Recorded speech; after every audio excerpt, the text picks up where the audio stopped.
Hey there, I'm Pharmacist Ben, and I am so proud and honored to be talking to this gentleman sitting by my side here, Dr. Wallach. I've known him for going on 15 years. I got a tape in the mail, like a lot of folks, Dead Doctors Don't Lie, back in the mid-90s. And then I had the incredible opportunity of getting to see Dr. Wallach, and since then, he never ceases to amaze me. And I'm really, really excited to get to, not only for me to be getting to talk to him, but also for you guys to get to hear what Dr. Wallach has to say. So with that, Doc Wallach, thank you. Well, thank you. Appreciate you. Good to see you and good to be here with you. Why don't you tell the listeners a little bit about how you started? You got a great story about how you started to get involved with nutrition as a farm boy, how you noticed things with the animals, and how you had a personal connection with nutritional supplementation, how it worked out for you. Well, I'd like to do that, Pharmacist Ben, but I'll tell you what, before we do that, how about you telling us a little bit about Pharmacist Ben? About Pharmacist Ben? All right, well, Pharmacist Ben started his pharmacy career in 1986, and in pharmacy school, a lot of people don't realize this, but we study a little bit about nutrition, but we study nutrition in terms of how nutrients are medicines, and we study how diseases are deficiency diseases. So this is one of the reasons why I've connected with you so well, because this is your message. We're not sick, we're starving. Many of the things that we consider to be diseases, heart disease, diabetes, the things we die from in this country, are really nutritional deficiencies at their core. And what I like to tell people is, at the point of death itself, we don't die of what it says on our death certificate. We die because some tissue system somewhere, some organ system somewhere is not being fed. So we literally die of nutritional deficiencies. And in pharmacy school, I was studying how vitamin A was connected to vitamin A deficiency was connected to night blindness, and vitamin C deficiency is connected to circulatory problems. And on the other hand, I was studying how prescription drugs were toxic and how they had side effects. I remember one time we watched a movie on beta blockers. These are drugs that stop the heart from working in order to lower blood pressure.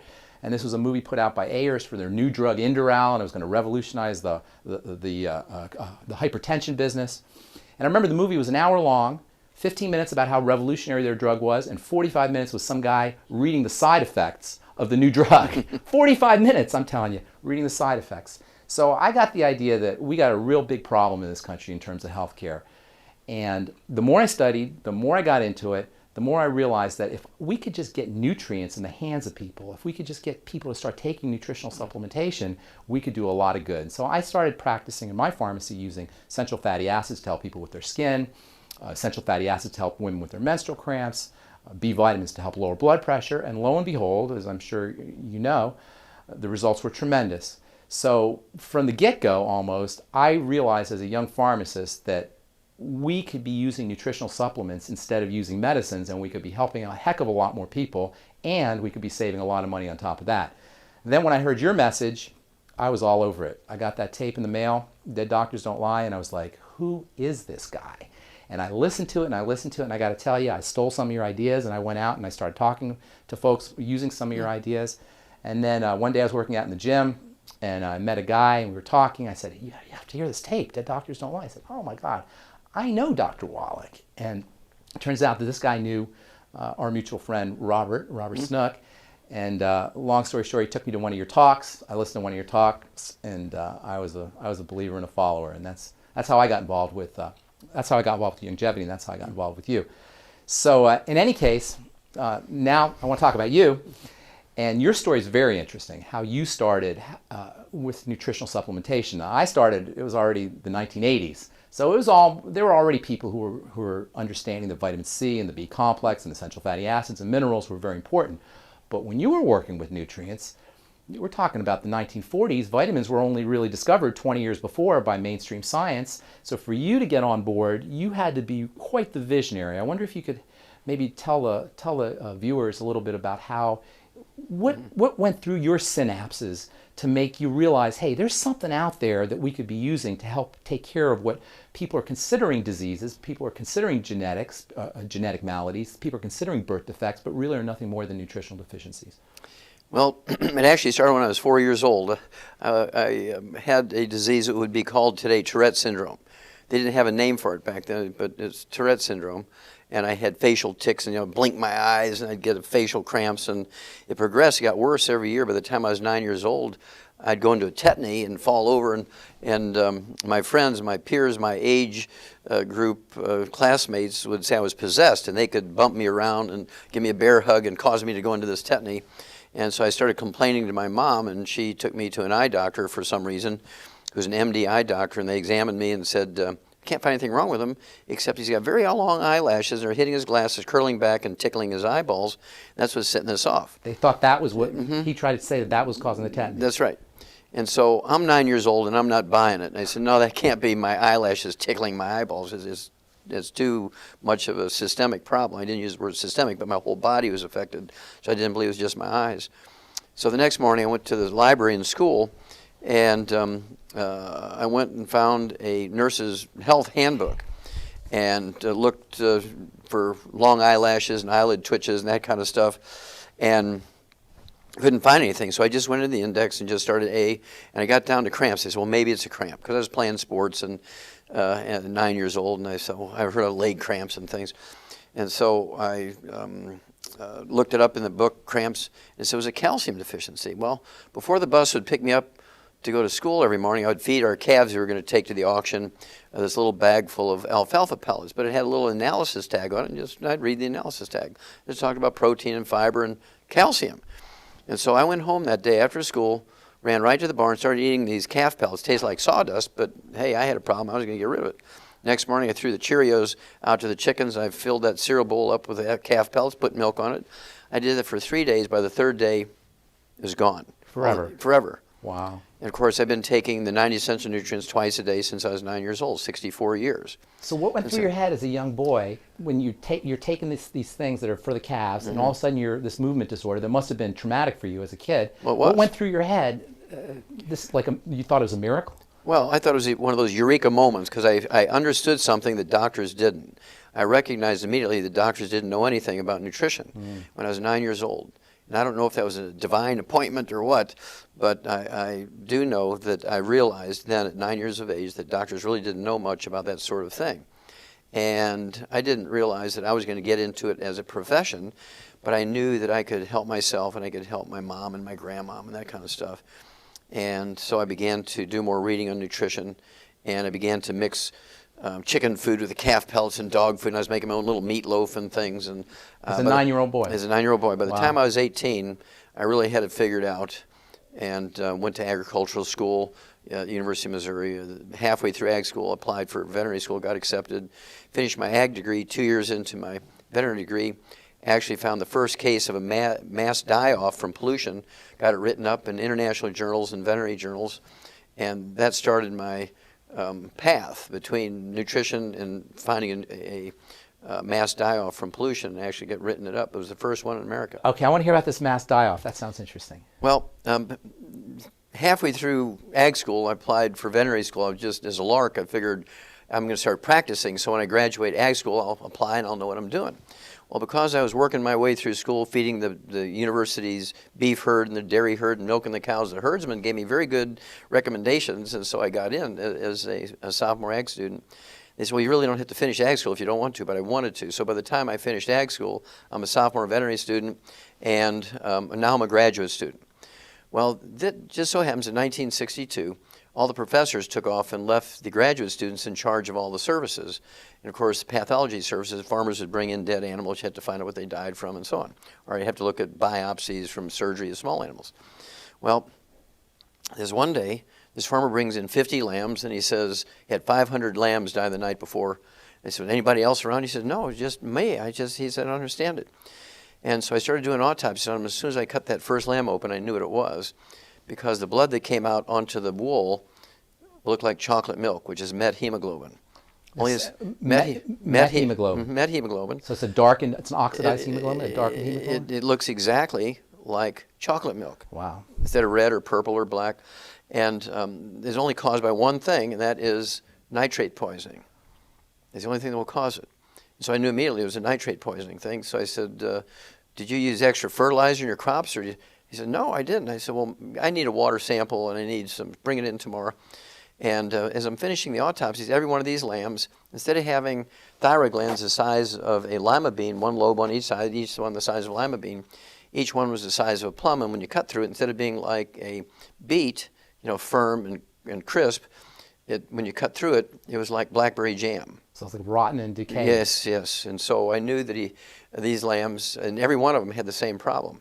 These were 6-month-old lamb. They had 2-inch wool. They were beautiful. I put 10 of them in my freezer and ate them, right? There's nothing wrong with them, except that they had goiter and met hemoglobin. And it turns out that the neighbor had bought some fertilizer, high nitrate fertilizer, to get more corn for his bang for his buck, and it was uphill and rained and got down this guy's well. Well, did all the chemistry on the water, the feed, the lamb's blood and their liver and everything. And what happened was, why did 500 of them die in one night? And so I figured, okay, it has to do with metabolism and temperature and stuff. Well, it was December, and in Missouri, in December, you can have a day like today. It could be 50 degrees in December in Missouri. And it's been like 42, 50, 36, 38. Well, the night they all died, it was 19 degrees. It just dropped to 19 degrees, and they all died of hypothermia. The metabolism was off. Their thyroid gland wasn't working, so they couldn't maintain their body temperature. 500 lambs died of hypothermia in one night. Wrote that up, got it published in the National Journal of the American Veterinary Medical Association, and also international journals. And it became instantly known as a student worldwide. Awesome. And you were 22 at the time? 22, yeah. That's awesome. So I think it's really important that people understand that you have a lot of great, incredible wisdom and intuition when it comes to nutrition and chemistry, but it comes from actually working with the tissue hands-on. You actually saw what these nutritional deficiencies do to the tissue, to the organ systems of the body. And I think people need to recognize this is not just theory, and this is not just book learning. This is actually hands-on understanding about what nutrition does to the body in terms of its the body's organ structure and the body's cell structure and the body's tissue structure. That's super important. There's not a lot of people out there who are pathologists or have pathology background and a nutritional background as well. And a physician and a veterinarian. That's right. Yeah. That's right. That's right. The thing that followed up from that was I was working with Marlon Perkins as a kid during high school, and he got me a job doing the Wild Kingdom. Wild Kingdom, Mutual of Omaha, Marlon Perkins, yep. And he got me a job in Africa on the white rhino project, which had to do with saving the white rhinos. It was one of those conservation projects. I was able to get 200 of them, bring them back to the United States, caught them. And so if you see a white rhino in a zoo or a wild animal park, it's either one that I caught or maybe offspring. Well, because of that paper, Perkins, and this was the time when pollution was being brought to the surface by Silent Spring, the movie, Rachel Carson, the book, and so forth. And he was very good. He thought, we have all these animals dying from natural causes in zoos. Maybe pollution has something to do with it. Kind of like the canary in the mine concept, like the old Welsh coal miners. If the gases got in the mine, the canaries would drop off the perch long before the men would die, and they could run out before they blew up. So extinct canary in the coal mine, or animals that were becoming extinct. Exactly. Yeah. And so he said, we're wasting this material. We need to have, and I know a guy, Wallach, because I'd give him copies of that paper on the lambs. Oh, wow. So he pulls me back out of Africa, and he made me the chief pathologist in that project, which combined the services of the Shaw's Botanical Gardens in St. Louis, the zoo, and the biology department of Washington University. And so it was called the Center for the Biology of Natural Systems. And to make a long story short, over a period of 12 years, I did over 20,000 autopsies, and over 17,500 were on over 454 species of zoo animals, 3,000 human beings who lived in close proximity to the zoo. And the book that came out of it is 1,200 pages. It's in the Smithsonian Institute as a national treasure. Well, they were shipping me all over the place. Well, what struck you, what hit you the most? 12,000 autopsies, that's a lot of tissue. 20,000. 20,000 autopsies. That's a lot of tissue you're looking at. What struck you the most? What was made the biggest impression on you from looking at all that tissue? Well, Pharmacist Bend. Yes. The most profound finding, and this was sort of in the summary of there was like 75 scientific papers that came out, published in international journals. I mean, this was a big project. National Institutes of Health, $25 million, which is a lot of money back then. It was chump change now, but back then it was a lot of money for a 24-year-old kid, right? And so the profound bottom line finding was, and this is published now, every animal and every human being who dies of natural causes dies of a nutritional deficiency That's disease. awesome. That's awesome. Pollution was kind of a background thing, and in some cases it contributed to it. And those are another long stories. But they could have handled the pollution if they were nutritionally That's solid. exactly Yeah, right. yeah. That's beautiful. So now this is 1962. 1962. This is 1962. So take us forward, because you didn't start to become well known, and the Dead Doctors Don't Lie didn't hit for another 1993. Until 1993. So take us forward from 1962 through the 60s. What's going through your head as you're seeing that there's this problem with nutritional deficiencies, and it must have hit you that, hey, we got a big problem here. We knew it was a big problem, and when I was in Africa for that 2 years working in the White Rhino Project, I was still studying nutrition because I wanted to know what elephants were eating, where they were getting their minerals, where they were getting their vitamins. We were testing water and testing the leaves on the trees and bark that they were eating and so forth, and writing papers from that too and so forth. And when it came back and began to do these autopsies, they would send me, the National Institutes of Health and the National Science Foundation would send me to different facilities, because some facilities had whales and some didn't. Some facilities had walruses and some had gorillas and didn't. And so they wanted me to do autopsies or draw blood samples or whatever I had to do to get as many species involved in this project. Well, they actually, after the time at the St. Louis Zoo, they sent me to the Brookfield Zoo in Chicago because they had whales, and they had the Shedd Aquarium with dolphins, and they had the Brookfield Zoo and the Lincoln Park Zoo, so the number of species went way up. And I was walking into this office, and I'm unpacking, and there's two biologists there who are getting ready to go on an expedition into Alaska to catch some wild Arctic foxes. And I said, oh, that sounds like an interesting project. Why are you doing that? He said, well, we have a pair of Arctic foxes here at the zoo, at the Brookfield Zoo in Chicago, and they must have some terrible gene, because Arctic foxes normally have 10 to 12 kits in their litter, and they are only having 3 to 5 kits, and they're always born with this birth defect, so they have this terrible genetic problem. So we want to get some wild genes and bring that in and reconfigure the genes and so forth. I said, well, tell me about it. And they said, well, 5 years earlier, the babies were born with neural tube defects, and 4 years earlier, they were born with no limbs. 3 years earlier, they're born with no diaphragm, so they all suffocated to death. All different things. All different things. Yeah. Every year is a different thing. And then the last year, they had cleft palates. And I said, well, it's not genetic, because it'd be the same birth defect. It'd be like the same birth defect year after year. If it's one gene, it'll be the same problem. Exactly. He says, what are you feeding them?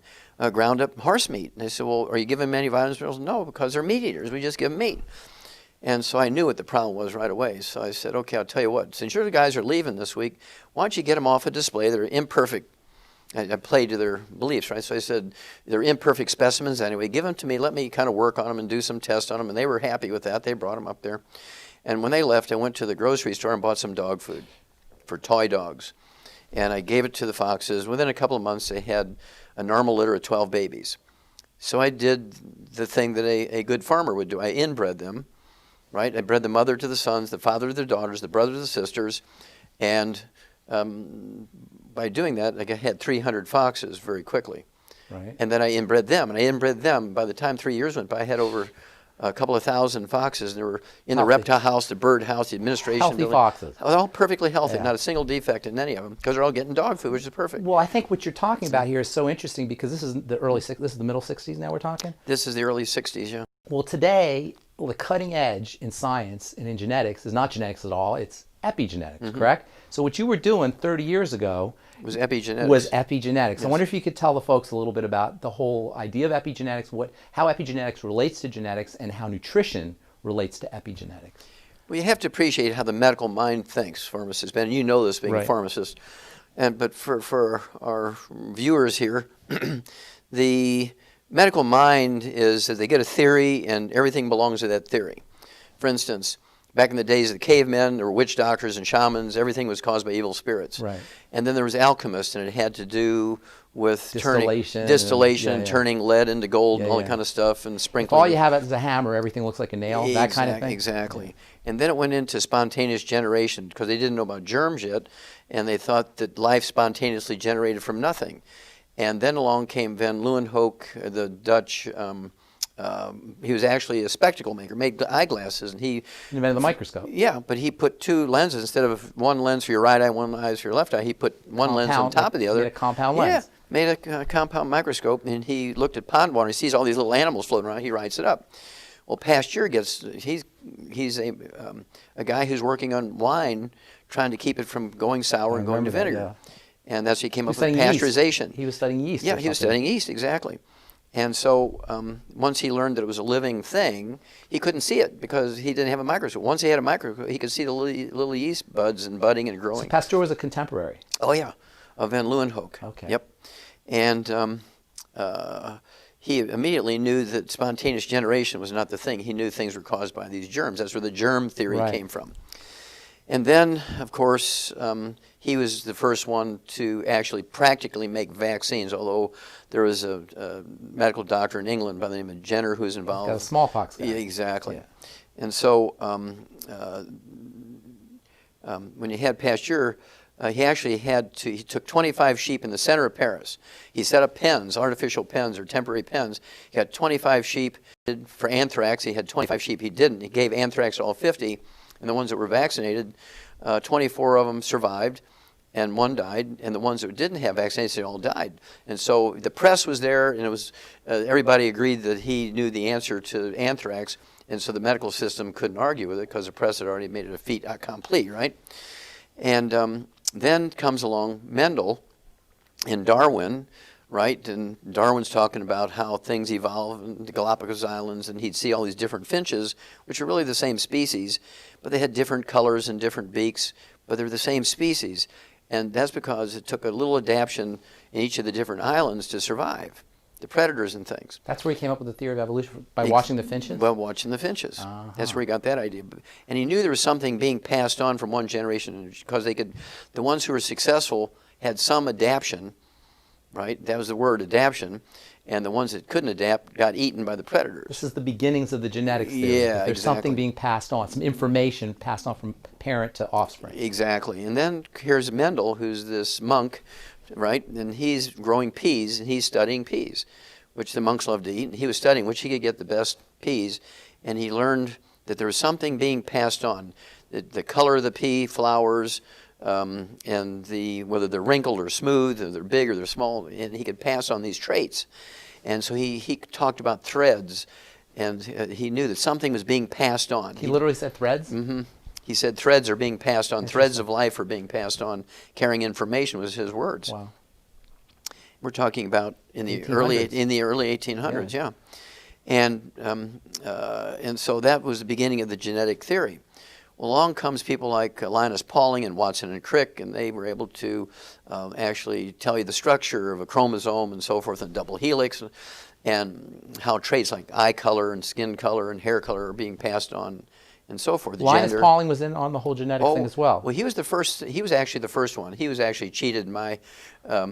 He should have actually gotten part of that Nobel Prize that Watson and Crick did, because he came up with a helix before they. Oh yeah. Wow. He proposed that 10 years before they came along. They were just in their 20s, and he proposed it 10 years earlier. Wow. But they were actually able to do it and show it. But so he really should have gotten some part of that Nobel Prize, but he didn't. But at any rate.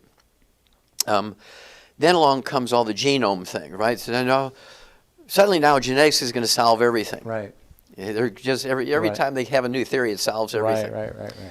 Okay, and of course the genetic theory was fought for a long time, just like the Earth is flat theory was tried to be defended by the holders of that theory, until Columbus came along, who was an ignorant Portuguese seaman, right? He said the Earth was not flat. He's the guy sailing out there. He knew the Earth wasn't flat.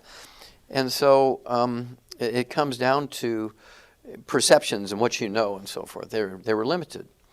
So at any rate, my revelation, if you will, back when I was 9 years old, that diseases could be caused by nutritional deficiency, I learned everything I could about nutrition. Of course, in agriculture school, we learned that we could prevent and cure as many as 900 different diseases in animals with nutrition, that in medical school they tell them are genetic. Did you know that it was really a nutritional and epigenetic component, that the nutrition was actually changing the genes? Yes, well, no, we didn't have the word epigenetic Did you know nutrition was changing the genes, though, that the lack of nutrition was affecting the genetics? And now that's a better word, affecting. Okay, they weren't changing the genes. Affecting, because the genes are like a factory. The chromosomes are like a factory. Can you build anything in a factory without raw materials or parts? No. Without laborers and energy? Of course not. No. No. Okay, so a gene and a chromosome is the same way. It's just a blueprint. Right. A gene and a chromosome is just a blueprint, Right. nothing else. So you Right. put a gene and a chromosome in a bucket of saline and say, okay, come on, boys, go to work and make something. Ain't nothing happening. Right. You still the gene need... that makes protein, the blueprint is just there to make the protein. You still need the raw materials to make the protein. That's right. Yeah. And so we learned in agricultural school that we could prevent and cure every disease you can think of. We can prevent and cure, well, let's see, we can prevent every birth defect. Many of them you could cure. Some of them, like cleft palate, is a surgical case, right? And for instance, congestive heart failure, the most common cause of heart disease, death in adults in America, it's a deficiency of a single vitamin. In fact, when I went to the next thing after the foxes in the Brookfield Zoo, the Shedd Aquarium there in Chicago, they called me over and said, hey, we hear you're wanting to do autopsies on some cetaceans, which are whales and dolphins and things. I said, yep. They said, well, we got a freshwater dolphin here from the Ganges River in India, just died, and we get 10 or 12 of them every year, and in the spring and by the fall they're all dead. This is pretty typical. Why don't you give us your thoughts what's happening here? So I go over there and cut that thing open. First thing, I knew immediately what it was, because the heart of a 300-pound freshwater dolphin is as big as your fist. Well, this dolphin's heart was as big as a basketball. He died of congestive heart failure, which is a deficiency of a single vitamin. So I said, are you giving these dolphins any vitamins? No, we're feeding them whole fish. They eat fish, so we just give them whole fish. I said, tell me what species of fish, because there are certain fish in their tissues, they have an enzyme that kills that vitamin. You're not talking about vitamin C. No. Thiamine. Thiamine. Thiaminase. There's a thiaminase in the tissue of smelt. They're feeding because of the size. The smelt was the perfect food from size standpoint for these freshwater dolphins. They didn't have any thiamine. They didn't have any thiamine because they weren't putting a multiple and extra thiamine in the mouth of those fish when they fed them to the little freshwater dolphins. So, told them to change the type of fish they were feeding them, give them a multiple and some extra B vitamins with a lot of thiamine, stop the deaths in the freshwater dolphins, the Shedd Aquarium. And so these are the things I could do with nutrition. And here's all these biologists. I mean, these guys are very skilled, very well trained biologists when it came to behavior of the animals and their dynamics in captivity and so on, and how they reacted for territories with one male against the other, that kind of stuff. Behavioralists. Yeah, kind of exactly. But they weren't biochemists. They were biologists, but they weren't biochemists. They were biologists, but they weren't biochemists. Yeah. And so I could come in and see something very simple that I've been studying for 10, 15, 20 years, and see it in a heartbeat, where they could look at it and they couldn't recognize it. Now, thiamine is a fascinating vitamin. That's the berry vitamin. Exactly. That's the vitamin that they were given. Tell the story about the chickens and the race polishings. Well, beriberi is a very interesting disease. Sailors, of course, used to die from this by the thousands every year. And as they went around the world and their sea voyages were longer and longer and longer, more and more sailors, I mean, 2/3 of the crew would be dead from beriberi by the time they came home, particularly as time went along, because they demanded modern food. And modern food to them meant polished rice, white rice instead of brown rice, because that's what rich people ate, and so they wanted that as part of their demand. If we're going to go on this long sea voyage, we want polished rice. Okay, and 2/3 of the crew would die from beriberi. Well, first of all, they get a dementia called Korsakoff syndrome. Oh, yeah. Which is caused by a thiamine deficiency. Yeah. And then they would get congestive heart failure. It's like a cure for Korsakoff syndrome is thiamine. I cure people in a week. Yeah. That's amazing, right? But I give them 26,000 times the minimum daily requirement. I hedge my bet, right? Okay, so at any rate, all these diseases that these Japanese naval surgeons were really the first ones to recognize there's some problem here when they fed these sailors this polished rice. But the Admiralty, the big guys up there, the Admiralty, well, listen, these guys are demanding this. This has nothing to do with it. It's got to be some bug. They thought it was a bug. Wow. What year are we talking here? We're talking about the late 1700s. Wow.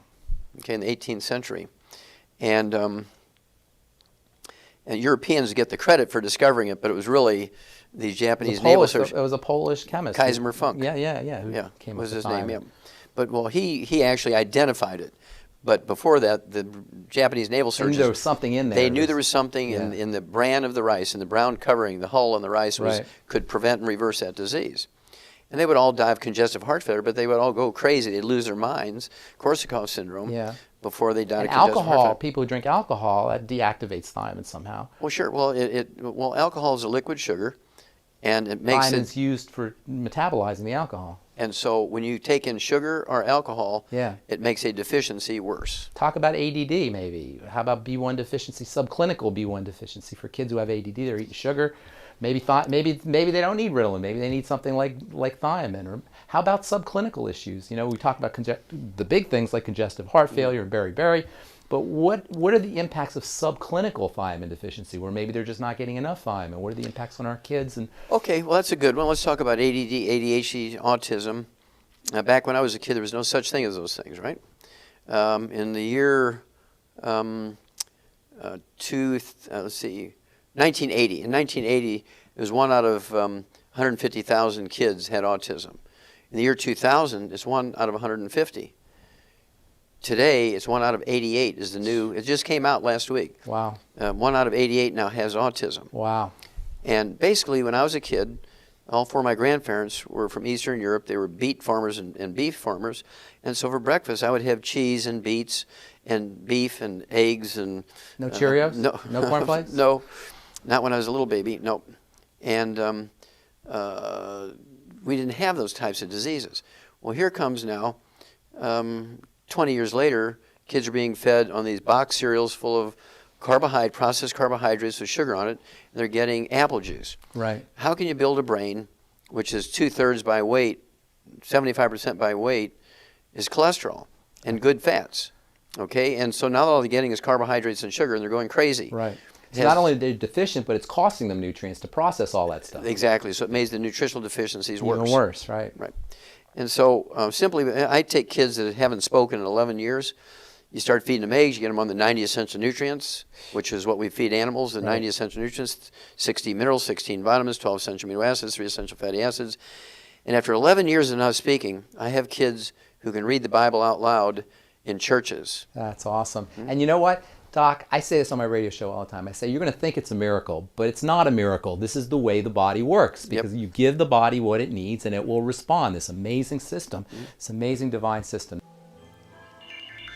Alex Jones here with a message that could revolutionize health in this country. Going back about 1.5 years ago, I began to learn about the incredible health effects of longevity products. Aaron Dykes lost 92 pounds. We're going to show you some before and afters. Aaron, break down what happened, your story. I've worked really hard with diet and exercise to try to lose weight, but I just didn't get the results. It just didn't happen. Then I saw what you were doing with InfoWarsTeam.com. I wasn't even trying to lose weight, but I got it because I wanted to feel better energy. I wanted that nutrition. Didn't even understand how that could kickstart my own weight loss goals, but the products did that for me. I found myself suddenly losing weight, more energetic, wanting to exercise, wanting to eat the right foods. And they don't even advertise it as weight loss. I want to challenge our radio listeners to go to InfoWarsTeam.com. Sign up as a distributor and get wholesale pricing discounts at InfoWarsTeam.com. You touched on cholesterol. I definitely want to talk about cholesterol. Okay. But before I get to that, my favorite mineral, you know, in the world of nutrition, you get favorites, right? You probably have your favorites. And Sure. I know one of them that's one of my personal favorites, and I know is one of yours, is selenium. So tell us a little bit about selenium, this incredible, incredible mineral, and some of the things that you can use it for. And I want you to place special attention on how selenium is involved with the thyroid, how selenium is involved with diabetes, and all the different things that you can use with this incredible mineral that, by the way, is active in microgram quantities, the tiniest of quantities. Maybe touch on that a little bit.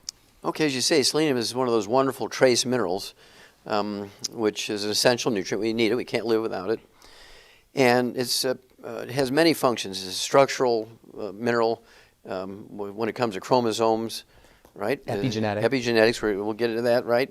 But it's a structural piece in the actual normal double helix. Is it one of the fingers that you were talking about? It's one of the metallic fingers that keeps this double helix of the chromosome in the proper distance of each other.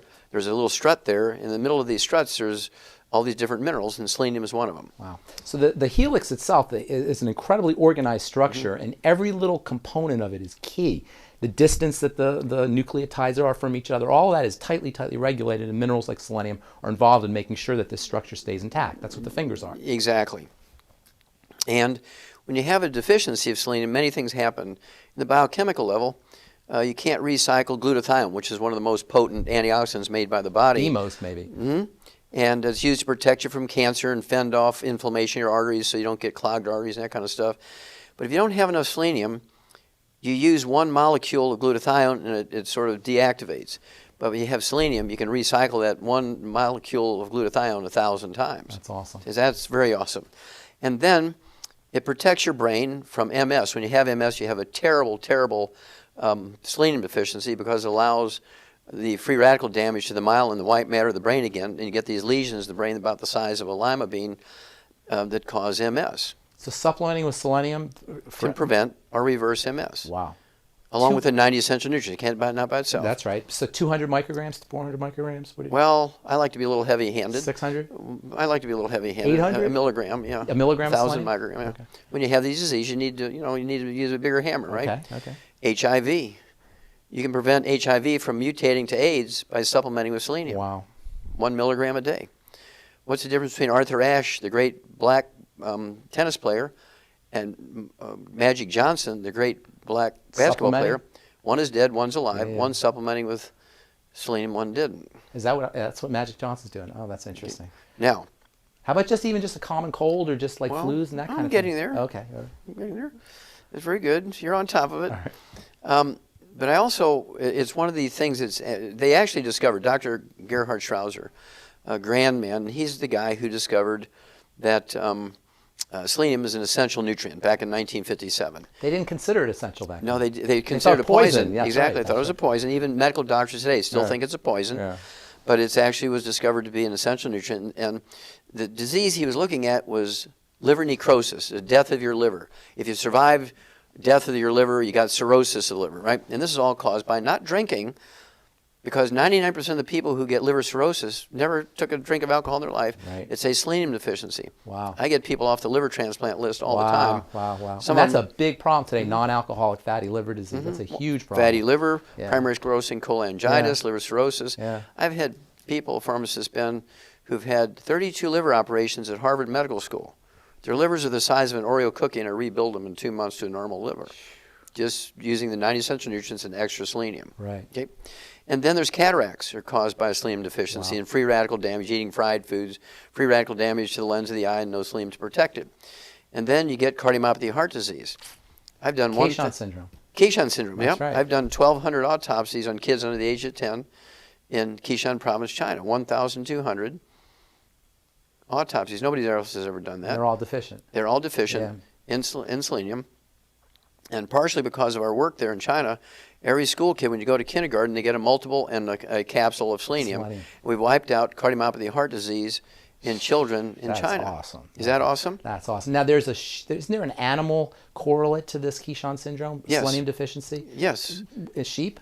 Well, in every animal you can name, there's a correlation. But in pigs, they call it mulberry heart disease. In sheep, they call it stiff lamb disease because when they get heart disease, they kind of walk with arch back and they're kind of stiff. And in cattle, they call it white muscle disease because when you cut through the heart, instead of having this beautiful kind of reddish purple heart color, it looks like a good perch muscle. It's white, so they call it white muscle disease. And you can prevent it with a little bit of selenium. Well, with the 90 essential nutrients plus extra selenium. If they get it and they survive the first heart attack, or you catch it with just arrhythmias in their heart, you give them the selenium, it goes away. How about for the thyroid? The thyroid gland, of course, there's actually a syndrome called Wilson's syndrome. The question is, how many nutrients does your thyroid require? A lot, probably. No. All 90. Yeah. Now, if you ask a physician, they'll say iodine because it's part of the structure of the thyroxine hormone. But that's only the part of the structure. But for the thyroid gland to work, it needs all 90. Of course. Duh, right? And so a lot of times when they look at the T3, T4, the TSH, and all that kind of stuff, really what they're looking for is iodine levels. And so you can be perfect. They say, well, we don't know why you're having all these symptoms of thyroid disease because, we give them iodine and nothing changes. Well, that's because it's a selenium deficiency. That's interesting. Well, selenium is involved in the hormone as well. Well, it's part of the structure as well, no? It's part of the structure, but it actually is even equally importantly, it's part of the process of making the hormone, okay? And as is copper and everything else. And then, of course, it's necessary for the health of your muscles. Muscular dystrophy is a selenium deficiency. Wow. Now, a fellow by the name of Marvin Ropp and I, who grew up Amish, and he went in and became a Navy SEAL. Going from the Amish world to Navy SEAL, he comes back after 20 years in the SEALs. He goes back, a worldly man now, and he sees all these kids dying of muscular dystrophy in the Amish community. And so I go there and I say, well, this is what we see in calves that have muscular dystrophy or white muscle disease. And it's a selenium deficiency. So we went to Purdue University, and sure enough, in Indiana, wherever these kids are that have muscular dystrophy, there's always a selenium deficiency in the soil. So we started giving them the 90 essential nutrients, giving them extra selenium, and the muscular dystrophy goes away in a couple of weeks. Even if they've been in wheelchairs for years, we get them out of the wheelchairs to go play basketball. So we send all this information to Jerry Lewis. This is a gospel true story now. We send all this information to Jerry Lewis. He must have loved it. He went crazy, positive. He loves it. Yeah. I said, no, Jerry, we're not asking for money. We already know the cause, prevention, and cure of muscular dystrophy in kids. We already know this. We just think it's appropriate that we offer to you the opportunity to make the news release because you're the guy. Muscular dystrophy. They're Jerry's kids, Yeah, right? yeah, yeah. So you're the obvious guy to make the news release if you want to. If you say no, we'll be happy, but at least my conscience is okay because I've given you the opportunity. He gets excited. He takes it to the medical committee in the Muscular Dystrophy Foundation. They fire Jerry Lewis. That's why Jerry Lewis has not been on the telethon for the last 2 years. Oh, that's an amazing story. And they sent him on a cruise. They actually bought him a ticket to say, we have a non-disclosure contract with you, Jerry. You can lose everything. We'll sue you for everything if you bring this up. And so we're sending you on a cruise. Go enjoy yourself.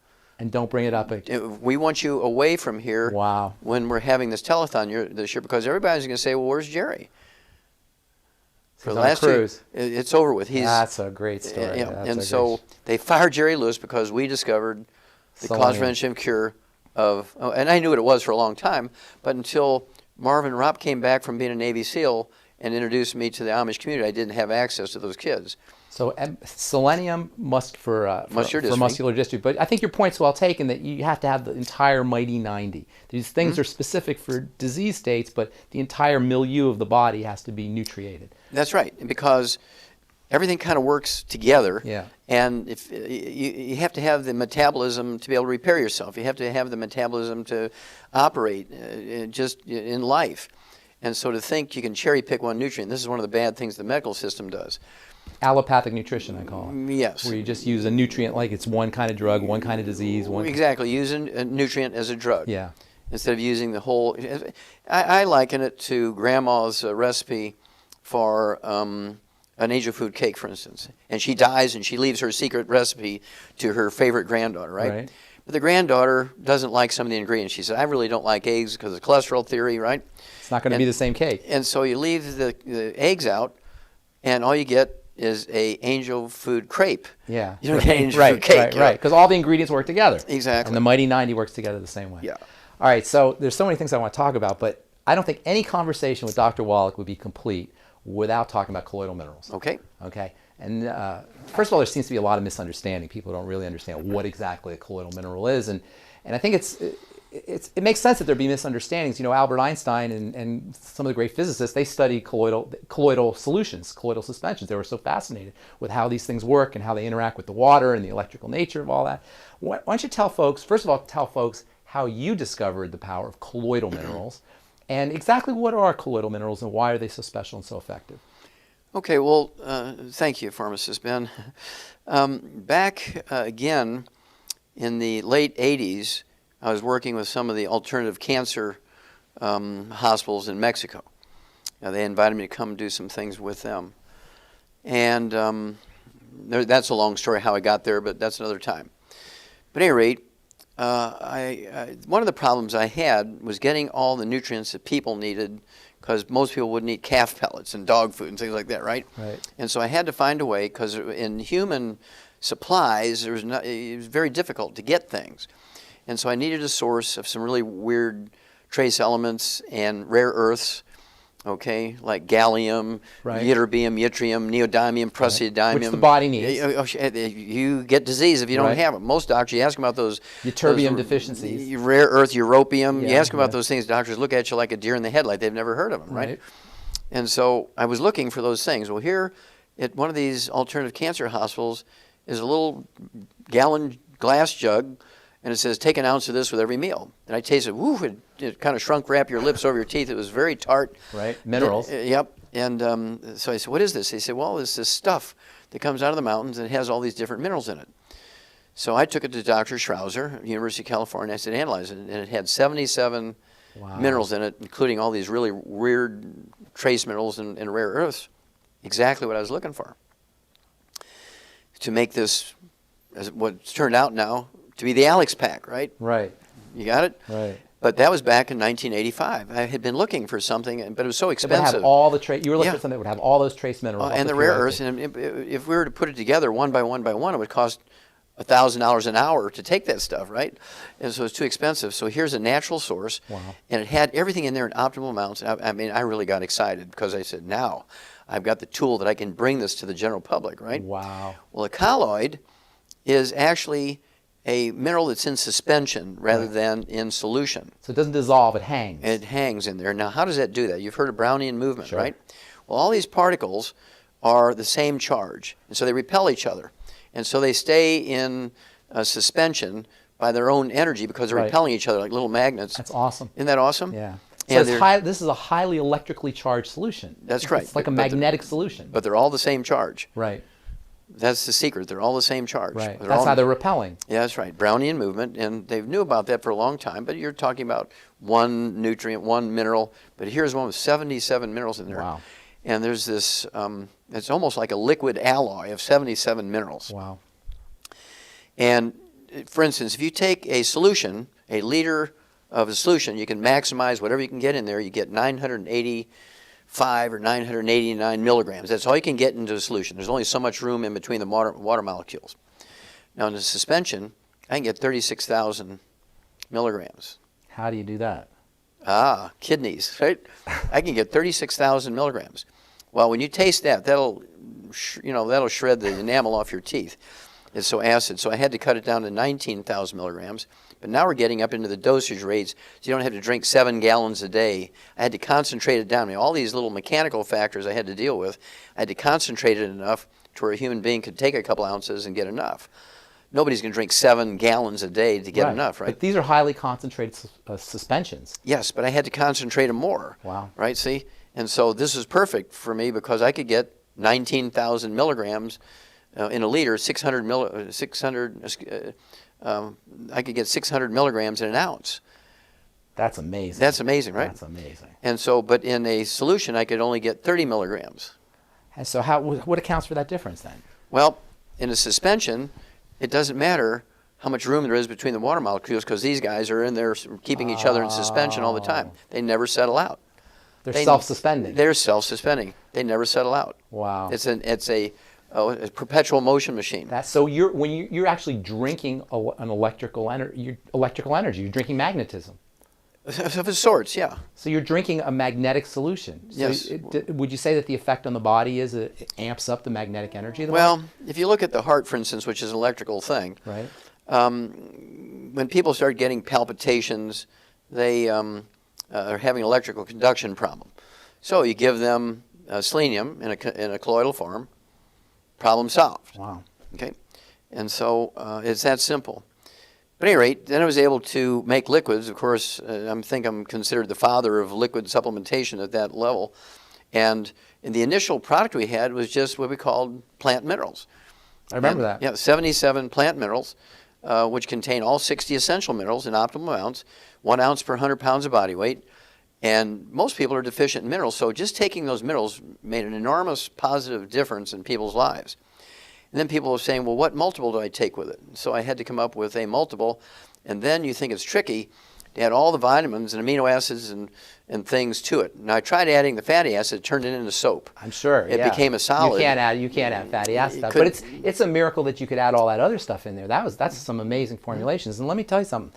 I formulate for a living, and the formulations that you guys, Youngevity's come up with some formulations that are absolutely stupendous, and it started off with that bottle of minerals. That bottle of minerals. That bottle of minerals. We just kept adding things to it, and of course we'd run into the thing like turning into soap, and we had bottles exploding and stuff. And so in the early days it was quite adventurous.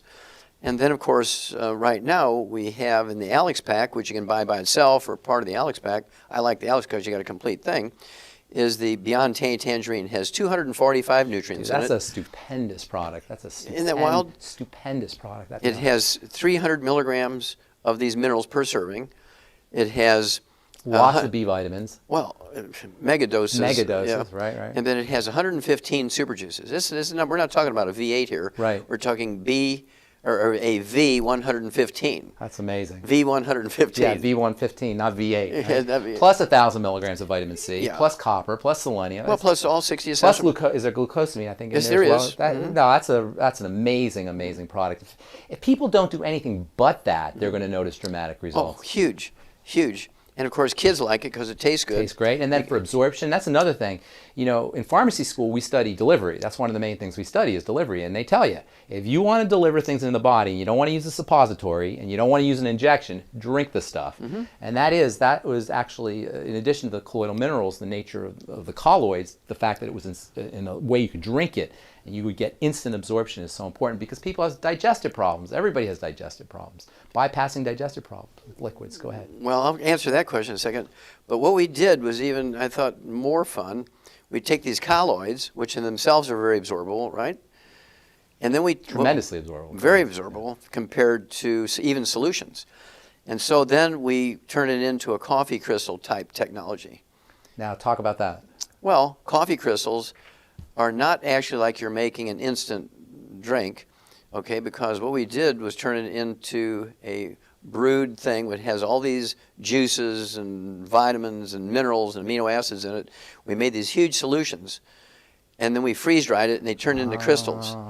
You just add water, and suddenly now rehydrates. It rehydrates, becomes the original suspension again. Is that what makes the BTT so special? It's like freeze-dried. Yes. Do you remember that commercial they used to have for the freeze-dried coffee? That whole. That's the coffee crystals. Yeah, it's the same idea. And so we take a colloid and we turn it into the coffee crystal technology. So it becomes a colloid again. It becomes a colloid again. So the BTT it's a colloidal suspension. It's not colloid, a solution. and then we put it into resuspension. But when people reconstitute it, it becomes a suspension again. It becomes a suspension again. So they're actually drinking this colloidal liquid again. Exactly. Even though it's portable and you can carry it around. And light, you can take it on the plane with you. You can take it on the plane. That's great. All right, so cholesterol. Okay. I want to talk about cholesterol. Statin drugs, hundreds of millions of prescriptions are filled for statin drugs every year. Everybody's terrified of cholesterol. Somebody here was asking about eating eggs, and people don't want to eat eggs. They don't want to eat the yolk in eggs. And there's so much misunderstandings about cholesterol. Please tell our listeners, tell the viewers a little bit about, first of all, what cholesterol is, why it's so important, and then how you can make sure that you have enough cholesterol in your body using dietary strategies. Well, first of all, cholesterol is an important part of our human structure. Every cell wall is like 30% cholesterol. Right. Okay. Every cell wall, if the trillions and trillions of cells in your body, every one of them, 30% or more, in some cases 60% of the cell wall is cholesterol. Nerves. So you can't make cells without the stuff. That's right. And cells won't work without it. They die without it. And then 75% of your brain weight, the white matter of your brain, the myelin, is cholesterol. Okay? If you don't have enough cholesterol, guess what you get? Alzheimer's disease.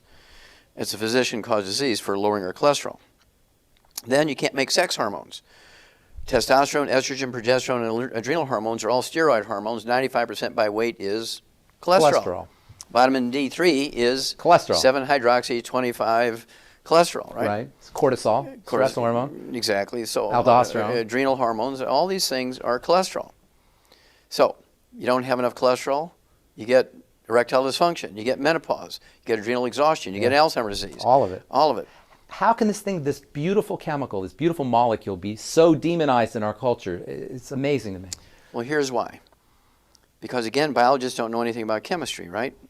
Doctors don't know anything about nutrition. Right. So that's a maxim. Well, in 1971, after having done 20,000 autopsies, I wrote a paper which compared the plugged arteries in vegans versus plugged arteries in meat eaters.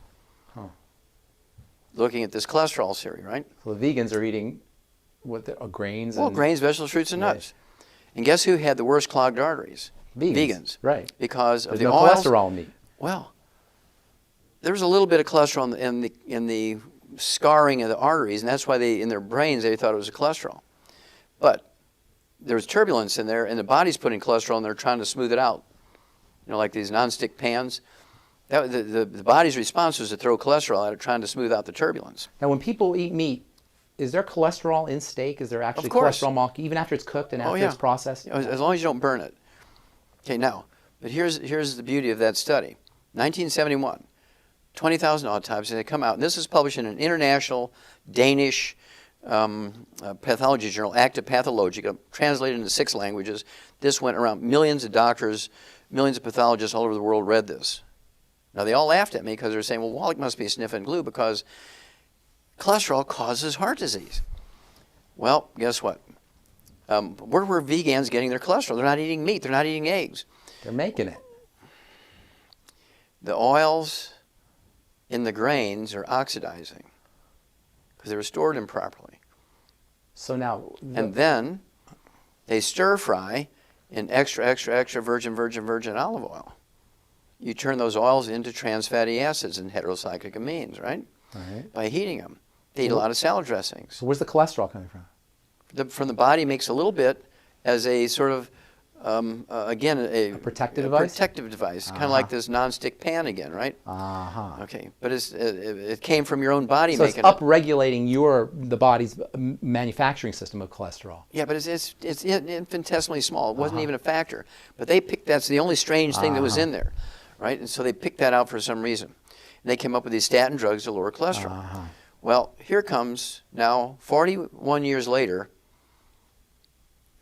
the FDA in Science News just a couple of weeks ago came out and said, uh-oh, Houston, we have a problem. They put out new warnings on statin drugs saying diabetes. Increases your risk of diabetes by 50%, increases your risk of Alzheimer's disease by 100%. Alex Jones here with a message that could revolutionize health in this country. Going back about 1.5 years ago, I began to learn about the incredible health effects of longevity products. Aaron Dykes lost 92 pounds. We're going to show you some before and afters. Aaron, break down what happened, your story. I've worked really hard with diet and exercise to try to lose weight, but I just didn't get the results. It just didn't happen. Then I saw what you were doing with InfoWarsTeam.com. I wasn't even trying to lose weight, but I got it because I wanted to feel better energy. I wanted that nutrition. Didn't even understand how that could kickstart my own weight loss goals. But the products did that for me. I found myself suddenly losing weight, more energetic, wanting to exercise, wanting to eat the right foods. And they don't even advertise it as weight loss. I want to challenge our radio listeners to go to InfoWarsTeam.com. Sign up as a distributor and get wholesale pricing discounts at InfoWarsTeam.com.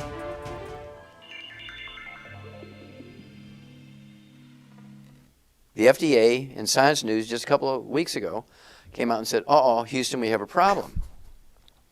They put out new warnings on statin drugs saying diabetes. Increases your risk of diabetes by 50%, increases your risk of Alzheimer's disease by 100%. That's amazing. If you go on a cholesterol-restricted diet and you take cholesterol-lowering drugs, statin drugs, you will get Alzheimer's disease. Yeah. Okay? And I said that in 1971, and because they all laughed at me. You need cholesterol to make neurons. That's right. To make brain you must cells. eat eggs. The egg is a perfect food. You start out with a chick on that egg the size of a lentil, as thick as a piece of paper with the diameter of a lentil, right? I mean, we're talking about 3 or 4 millimeters in diameter, 1/10 of a millimeter thick. That's the chick, and there's the yolk and the white. That's all food for the chick. In 21 days of incubation, you have a chick with a beating heart and lungs and legs and all the muscles and feathers and skin and eyes and brain. All from that little egg. All from that little egg.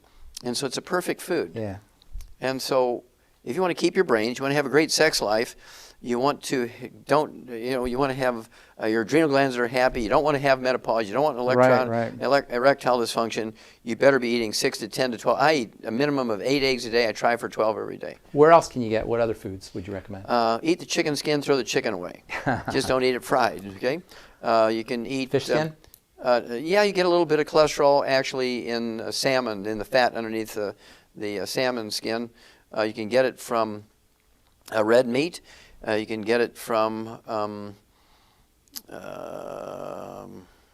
lard and butter. You get a little bit of cholesterol in butter. What do you think about, what nutrients would you use with your cholesterol? Any particular vitamin E or essential fatty acids? Well, sure. You have to take the 90 essential nutrients, which includes vitamin E, and we're talking about selenium and vitamin A. All these things are antioxidants in their own right.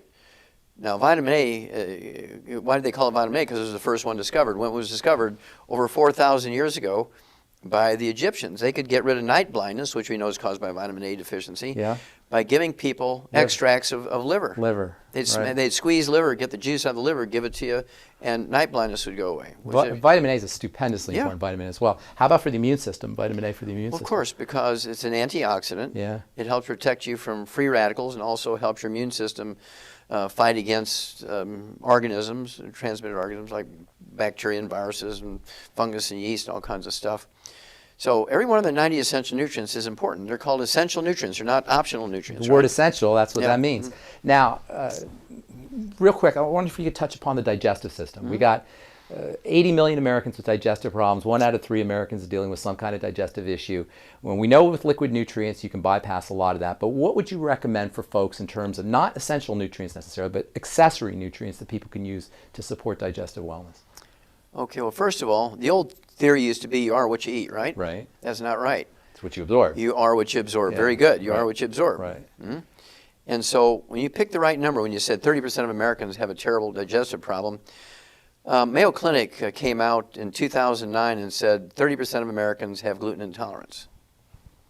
Now, there's some communities that eat a lot of grains because they're, for whatever reason, cheap. It's cheap. It's stored for years in case there's some imminent disaster, right? We're talking about the Amish, the Mennonites, the Hutterites, the Mormons, the Seventh-day Adventists are all vegetarians. They eat a lot of grains. They have 80% gluten intolerance. Now, what that does is you lose the villi in your small intestines, and you get celiac disease, you get diverticulitis, you get irritable bowel syndrome, inflammatory bowel disease, And you you get don't absorb your nutrients. You lose 85% ability to absorb them. So what's 15% of nothing? Nothing. Very little. Yeah. Right? And so the problem we have now is all these people now are being told to eat whole grains. And so there's all this gluten intolerance happening. So people are not absorbing what little nutrition there might be naturally in the food. Right. And they're not supplementing. And so you have to get off of gluten. You have to supplement properly. And then 99% of these problems go away. When you're talking about diseases, for instance, like you have a baby born with muscular dystrophy, cystic fibrosis, cleft palate, they're born deaf, and all this kind of stuff.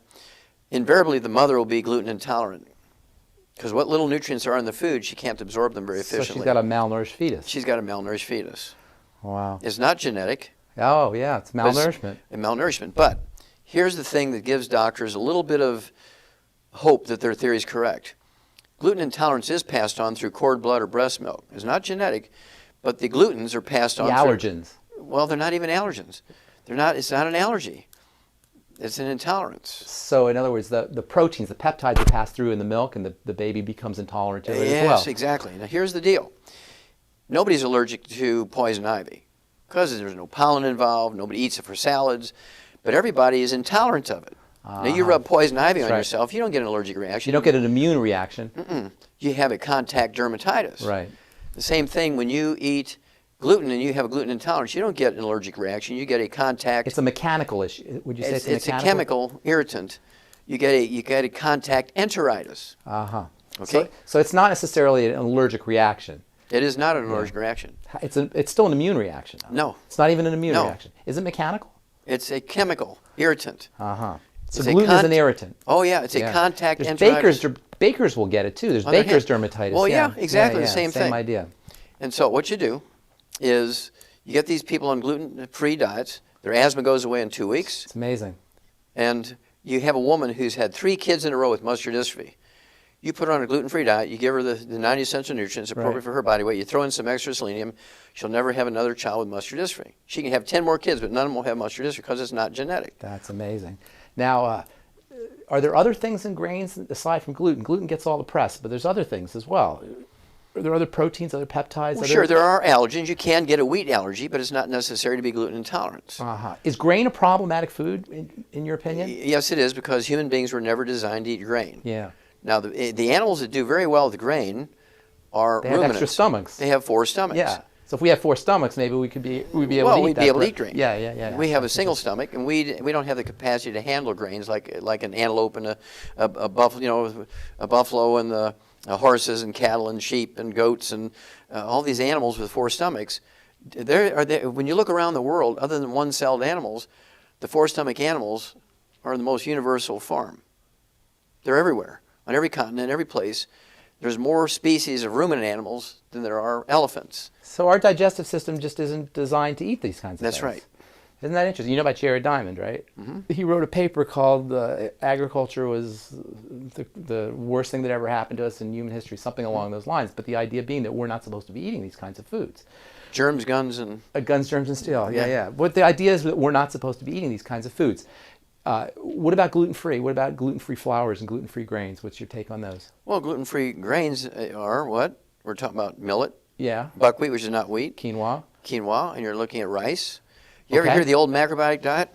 I don't know a lot about during it. the 60s, the hippies, all those flower children were running around eating the macrobiotic diet, which was essentially a German cleansing diet that was made from brown rice and steamed vegetables. It was only supposed to be done for 2 weeks, but they felt good on this stuff, right? And so they added a little bit of fish to it, maybe some eggs, so you get enough protein so you could live on it forever. And, I mean, these people were solving problems like eczema, asthma, were all going away in this macrobiotic diet. And they said, it's the magic of the brown rice. No. It's because they gave up wheat. That's interesting. And there was this Michio Kuchi who popularized, he's a Korean guy who popularized the macrobiotic diet. He had terminal pulmonary tuberculosis. I mean, 90% of his lungs were filled up with tubercle abscesses, and he was beyond hope, according to the doctors, right? He got on the macrobiotic diet, and 3 months later, he's gluten-free, he's cured. That's a great story. Now, I don't know if people really recognize that you are a prolific writer, and you write some great books. You write some great books, and what I like about your books is how you pull together all these disparate fields, these disparate sciences, anthropology and sociology and history and economics and nutrition and chemistry and biology. You pull the whole thing together. And you got a great story, and I think it's in Hell's Kitchen. I'm not sure which one. I think it might be Hell's Kitchen, where we talk about the wood ash. Mm-hmm. And that's just a brilliant story about how people got the idea that you could actually get healthy by using ash. And you see sometimes you'll see ash on in the ingredient decks or in the nutritional facts on dog food. And tell us a little bit about this whole idea of ash and minerals and how that works in terms of nutritional power and nutritional. Well, sure. Well, this goes back to the caveman. Was that Hell's Kitchen, by the way? Well, it was in Hell's Kitchen. There's a little bit of that in the book Rare Earths of Hidden Cures. Okay. And also a little bit in even Let's Play Doctor, Immortality. It's in all of it. Because in the old days, even in the caveman days, they had fires, right, for their fuel. Right. And the cave's going to get filled up with ashes. Right. So they had to throw it outside. It didn't take long to recognize that, where they were throwing those ashes, the green stuff, the leaves were twice as big than where it didn't get. So when they started gardens, they would throw the wood ashes into the gardens rather than just throw it down the stream or in the recycling bin to save the earth, right? They'd put it in the gardens. Well, wood ashes are not ashes.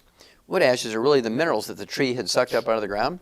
And when you burn the wood for fuel, the minerals don't burn. So you have a powder in the fire pit, the fireplace, the wood stove. The ash is the minerals that aren't burning. Yes, they put them in the garden. So then the okra and the tomatoes and the corn and the sweet potatoes and the beans and peas and cucumbers, suck it all up, eat your vegetables, your grains, you got it that way. You got your minerals in that fashion. Nobody made the connection yet. They were using it as a fertilizer, but they never made the connection. They were getting minerals from it. They never did that. But when I know the exact moment when everything changed. It was 3 o'clock in the afternoon, Monday, September 4th, 1882, when Thomas Edison pulled the switch on the first commercial electric generating plant. 3 o'clock in the afternoon, Monday, September 4th, 1882, he pulled the switch on the first commercial electric generating plant on Pearl Street in New York City on the bluff overlooking the construction of the Brooklyn Bridge. Within 10 years after that, every city dweller had switched over to electricity for heating and cooking.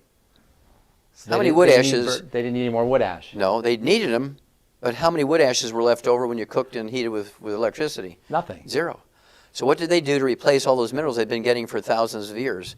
Nothing. They got sick. They got sick now for diseases they never heard of before. Oh, how interesting.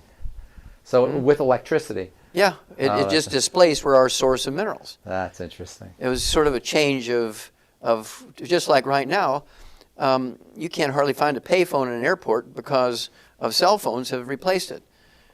Newspapers are going away because all the little classified ads are going away because of the cell phones and eBay and all that kind of stuff, right?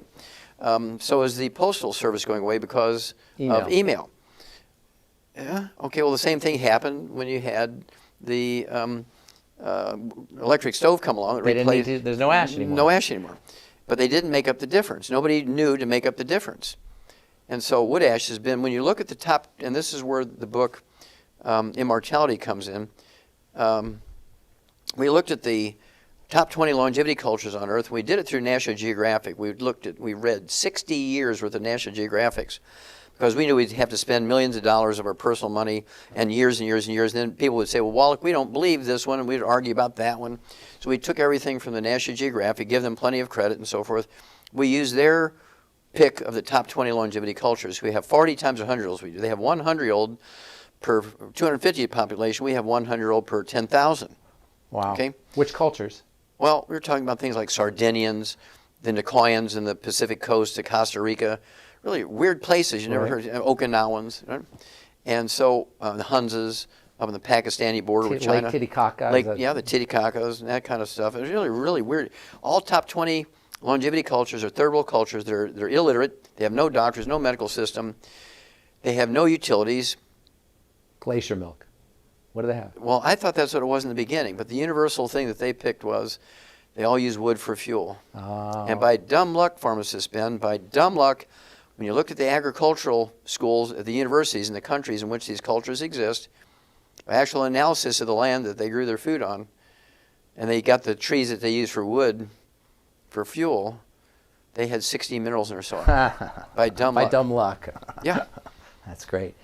All right, we talked to our friend Aaron just a few minutes ago, and he's an amazing testimony to everything you talk about. He lost 100 pounds. Everybody wants to lose weight. Obesity is ridiculous. We're the number one obese nation in the world. We're the starving obese. It's crazy what's out there. By 2030, they estimate 50%. Not overweight, Doc, obese. Okay, so how can we use the Mighty 90 to lose some weight, especially now with Christmas and Thanksgiving? How can folks use the Mighty 90 to lose some weight? Well, again, pharmacist Ben, we're the number one obese nation in the world. We spend more money for healthcare than all the nations of the world combined, yet we're the number one obese nation in the world. What's going on here? What that tells you, you don't have to be too bright to stand back and say, how could we be the number one obese nation in the world? What does it say about the level of understanding of obesity by our doctors and our government? They know nothing. Nothing. Otherwise, we'd be number 204, right? We'd be the thinnest people on earth and the healthiest.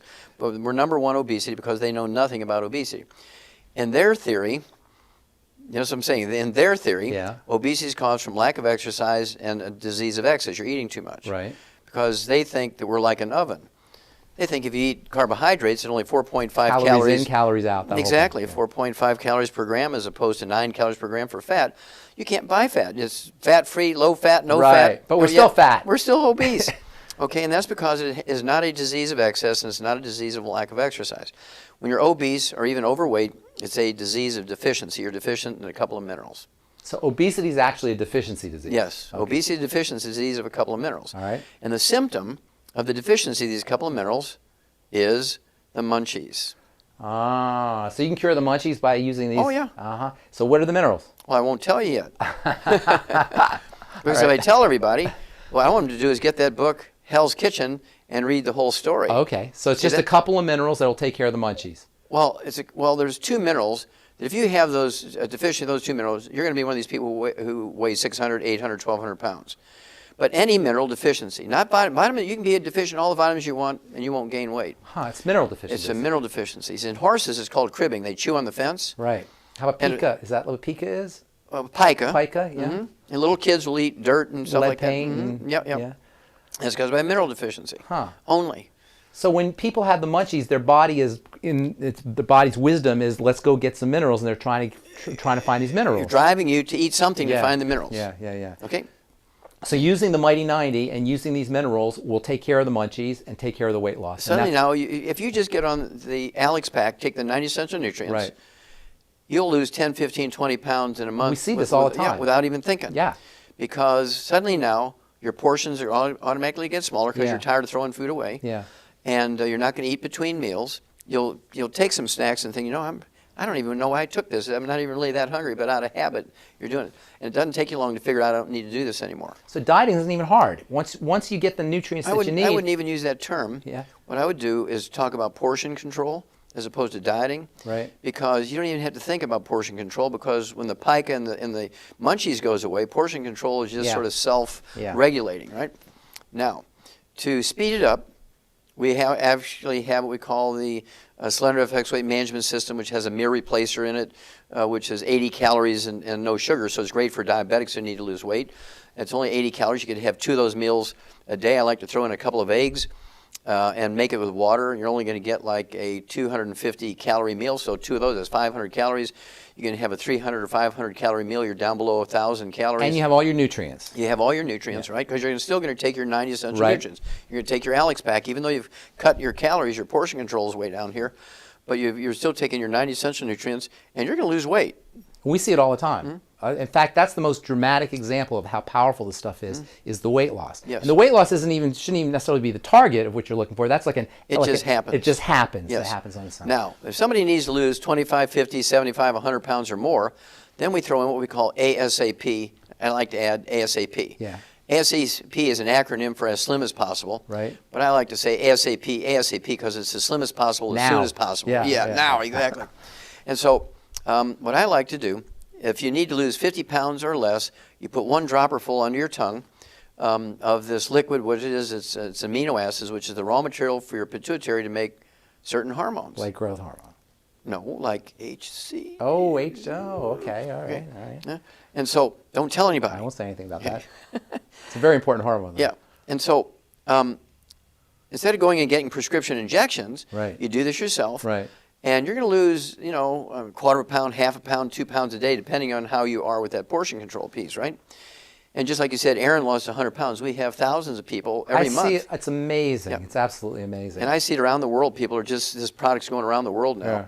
And but they're adding years to their life. They're decreasing the likelihood of arthritis and degenerative diseases and cancer, God forbid. Cancer, heart disease. All of that. Absolutely. Yeah.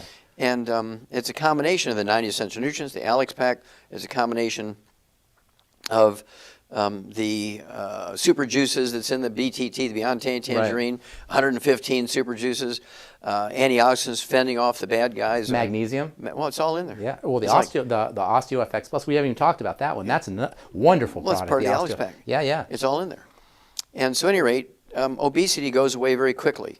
But when you say, right now they're predicting 50% obesity by the year 2030, that tells you that they don't know what to do. Because if they knew what to do, they'd say, okay, right now we're 36% obesity. But it'll be Here's less. what we do. Yeah. And by 2030, it's going to be 20%. They don't know what to do. They have no earthly idea because their theory has failed them. Yeah. And they cannot believe it's a disease of deficiency. In their little pea brains, they cannot believe that it's a disease of deficiency. Well, they're still operating that steam engine mentality where you put the coal in and you get a fire, and they don't understand that the body's not a steam engine. There's a whole, it's a metabolic system. It's a chemistry system.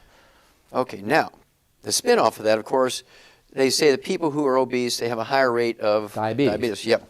That's this sort of cousin disease here. Right. They run together, but not all the time. You can have people who are obese don't have diabetes, but they do tend to run together. And we've known for 70 years that diabetes, type 2 diabetes, which makes up 98% of the diabetic population, is a simple mineral deficiency disease again. It's not genetic in any way, shape, or form. Right. It is not genetic in any way, shape, or form, for emphasis, right? Right. It is a simple mineral deficiency disease. And I have to tell you this story. You'll appreciate this, pharmacist man. There's a fellow out there by the name of Jerry Murphy. He's an owner of one of the largest, I think it's the 3rd largest medical laboratory in America. He services 7,000 hospitals and tens of thousands of doctors' private offices every day with his medical laboratory. This guy's got 3 PhDs. Like a diagnostic Oh, diagnostic laboratories. Yeah, they take specimens and send them to the laboratory. They send the results back to the doctor, right? I mean, this guy has 3 literally has 3 PhDs. He doesn't have in diabetes. Medical.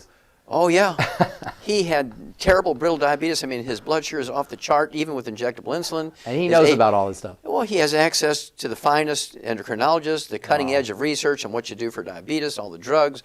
I mean, he knows everything about diabetes the medical system knows. Well, a mutual friend introduces us. And because I've been talking about diabetes for 25, 30 years, right? And so I said, well, yes, sir, I can help you. I can get your A1C hemoglobin down below 5 within a couple of months. I can get your blood sugar down below 100 without medication. You'll be an ex-diabetic. And he looks at me like, oh, yeah, right. Right. He says, who are you? So I had to introduce myself a little bit. He said, well, I don't believe you. So tell you what, give me a test. I mean, give it a try. You have everything to gain, nothing to lose. You're not being successful at what you're doing. He said, okay, I'll give you 90 days, Wallach. He says, if you can get my A1C hemoglobin down from 8.9 down below 5 within 90 days, if you can get my blood sugar consistently down below 100 without medication within 90 days, I'll be your best friend. Wow. I'll fly around my jet plane. I will show up spontaneous at meetings you won't even know. I'll just appear and give my testimony. I will brag about you. I will put every one of my employees on your program, and I'll stop all my insurance. And you knew you could do it. You knew you I was self-insured. Well, I've been doing it every day for 35 years. And so he says, but I'll tell you what, if you fail, if in 90 days you haven't gotten rid of my diabetes, I will hire somebody whose only job is to go around every place where you're going to give a talk and tell everybody in the newspapers and be interviewed and tell everybody what a quack you are. Right. I said, okay, Jerry, let's do it. Let's go for it. And he was kind of shocked that I didn't want to negotiate, right, and equivocate. Right. I said, let's do it. Well, to make a long story short, in 2 months' time, following exactly what I told him to do, and he was very good, he was impeccable in doing exactly what I told him, his A1C hemoglobin dropped from 8.9 down to 4.3, and his blood sugar went down to 62 without medication. That's amazing. And you know what? It's the way you put it and the way you frame it, it's easy. It's easy. And I want everybody to understand this is easy. If you have diabetes, if you have a blood sugar problem and you've been told you're going to be on insulin the rest of your life and you're going to be on drugs the rest of your life, this is easy because it's a metabolic problem. And once you change your body's chemistry, it can't help but follow. Now, that gets us to my personal favorite product. And, we all have our favorite products, but my personal favorite product is the Sweeties. Yes. And that's because... That's the secret sauce. That's the secret sauce, right? It's for type 2 diabetes. The chromium and the vanadium. And these two minerals are so amazing for blood sugar. Real quick, if you could just tell the listeners a little bit about chromium especially, but a little bit about vanadium. Well, these two minerals have been known, again, for 70 years to support your body's ability to metabolize carbohydrates and fats and sugars at the cellular level, support healthy blood sugar, by sensitizing your cell membranes to insulin. That's what they do. They're sort of the cofactor necessary so your cell wall can recognize insulin, right. So it can speak the language of insulin. People who have type 2 diabetes, contrary to what doctors tell their patients, when you have type 2 diabetes, you're making as much as 10 times more insulin than a non-diabetic. It's resistance to the insulin. Exactly. So the insulin level is going up because your body keeps trying, keeps pumping out more, saying, why aren't you responding? Well, that's because you're missing that key. It's kind of like the combination on a combination lock. And if you take this along with the 90 essential nutrients, by themselves you'll get okay results. But if you take those two by themselves, you'll be unhappy. You say, well, that Wallach thing didn't work. You must take them along with the 90 essential nutrients. The B vitamins, the vitamin C. And all 90 essential nutrients. Magnesium, right. In their theory, you know what I'm saying? In their theory, obesity is caused from lack of exercise and a disease of excess. You're eating too much. Right. Because they think that we're like an oven. They think if you eat carbohydrates at only 4.5 calories. Calories in, calories out. Exactly, 4.5 calories per gram as opposed to 9 calories per gram for fat. You can't buy fat. It's fat-free, low fat, no fat. But we're still fat. We're still obese. Okay, and that's because it is not a disease of excess and it's not a disease of lack of exercise. When you're obese or even overweight, it's a disease of deficiency. You're deficient in a couple of minerals. So obesity is actually a deficiency disease? Yes, obesity deficiency is a disease of a couple of minerals. All right. And the symptom of the deficiency of these couple of minerals is the munchies. Ah, so you can cure the munchies by using these? Oh, yeah. Uh-huh. So what are the minerals? Well, I won't tell you yet. Because if I tell everybody, what I want them to do is get that book, Hell's Kitchen, and read the whole story. Okay, so it's just a couple of minerals that will take care of the munchies. Well, there's two minerals that if you have those deficiency of those two minerals, you're going to be one of these people who weigh 600, 800, 1,200 pounds. But any mineral deficiency, not vitamin, you can be deficient in all the vitamins you want and you won't gain weight. Huh, it's mineral deficiency. It's a mineral deficiency. In horses, it's called cribbing. They chew on the fence. Right. How about pica? Is that what pica is? Pica. Pica, yeah. Mm-hmm. And little kids will eat dirt and stuff like that. Mm-hmm. Yep. Yeah. That's because of a mineral deficiency. Huh. Only.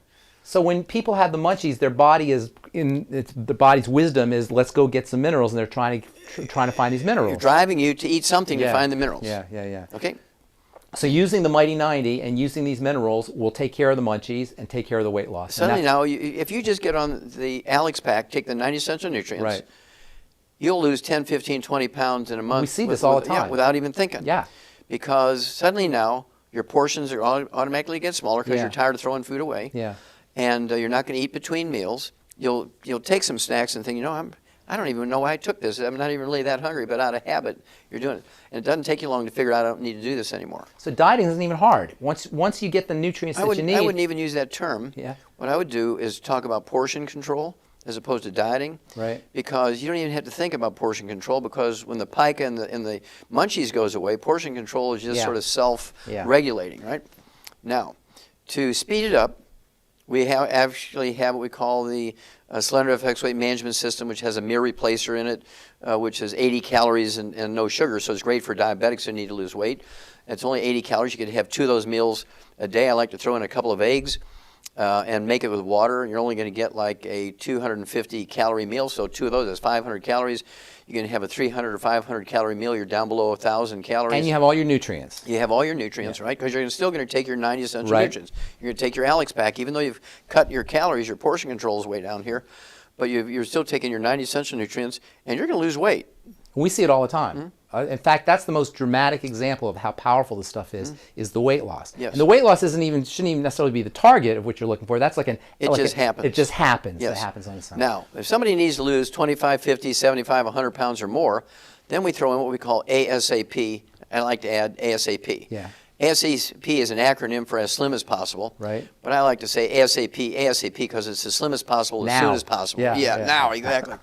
And so what I like to do, if you need to lose 50 pounds or less, you put 1 dropper full under your tongue of this liquid, what it is, it's amino acids, which is the raw material for your pituitary to make certain hormones. Like growth hormone. No, like HC. Oh, okay, all right. Yeah. And so don't tell anybody. I won't say anything about that. It's a very important hormone, though. Yeah. And so instead of going and getting prescription injections, you do this yourself. Right. And you're going to lose, a quarter of a pound, half a pound, 2 pounds a day, depending on how you are with that portion control piece, right? And just like you said, Aaron lost 100 pounds. We have thousands of people every month. I see it. It's amazing. Yeah. It's absolutely amazing. And I see it around the world. People are just, this product's going around the world now. Yeah. And but they're adding years to their life. They're decreasing the likelihood of arthritis and degenerative diseases and cancer, God forbid. Cancer, heart disease. All of that. Absolutely. Yeah. And it's a combination of the 90 essential nutrients. The Alex pack is a combination of the super juices that's in the BTT, the Beyond Tangerine, 115 super juices, antioxidants fending off the bad guys. Magnesium. Well, it's all in there. Yeah. Well, the OsteoFX Plus, we haven't even talked about that one. That's a wonderful product. Well, it's part of the Alex pack. Yeah. It's all in there. And so at any rate, obesity goes away very quickly. But when you say, right now they're predicting 50% obesity by the year 2030, that tells you that they don't know what to do. Because if they knew what to do, they'd say, okay, right now we're 36% obesity. But it'll be Here's less. what we do. Yeah. And by 2030, it's going to be 20%. They don't know what to do. They have no earthly idea because their theory has failed them. Yeah. And they cannot believe it's a disease of deficiency. In their little pea brains, they cannot believe that it's a disease of deficiency. Well, they're still operating that steam engine mentality where you put the coal in and you get a fire, and they don't understand that the body's not a steam engine. There's a whole, it's a metabolic system. It's a chemistry system. Okay, now, the spin-off of that, of course, they say that people who are obese, they have a higher rate of diabetes. Yep. That's this sort of cousin disease here. Right. They run together, but not all the time. You can have people who are obese don't have diabetes, but they do tend to run together. And we've known for 70 years that diabetes, type 2 diabetes, which makes up 98% of the diabetic population, is a simple mineral deficiency disease again. It's not genetic in any way, shape, or form. Right. It is not genetic in any way, shape, or form, for emphasis, right? Right. It is a simple mineral deficiency disease. And I have to tell you this story. You'll appreciate this, pharmacist man. There's a fellow out there by the name of Jerry Murphy. He's an owner of one of the largest, I think it's the 3rd largest medical laboratory in America. He services 7,000 hospitals and tens of thousands of doctors' private offices every day with his medical laboratory. This guy's got 3 PhDs. Like a diagnostic Oh, diagnostic laboratories. Yeah, they take specimens and send them to the laboratory. They send the results back to the doctor, right? I mean, this guy has 3 PhDs. Literally, he has 3 PhDs. He doesn't have in diabetes. medical. Oh, yeah. He had terrible brittle diabetes. I mean, his blood sugar is off the chart, even with injectable insulin. And he knows about all this stuff. Well, he has access to the finest endocrinologists, the cutting edge of research on what you do for diabetes, all the drugs. I mean, he knows everything about diabetes the medical system knows. Well, a mutual friend introduces us.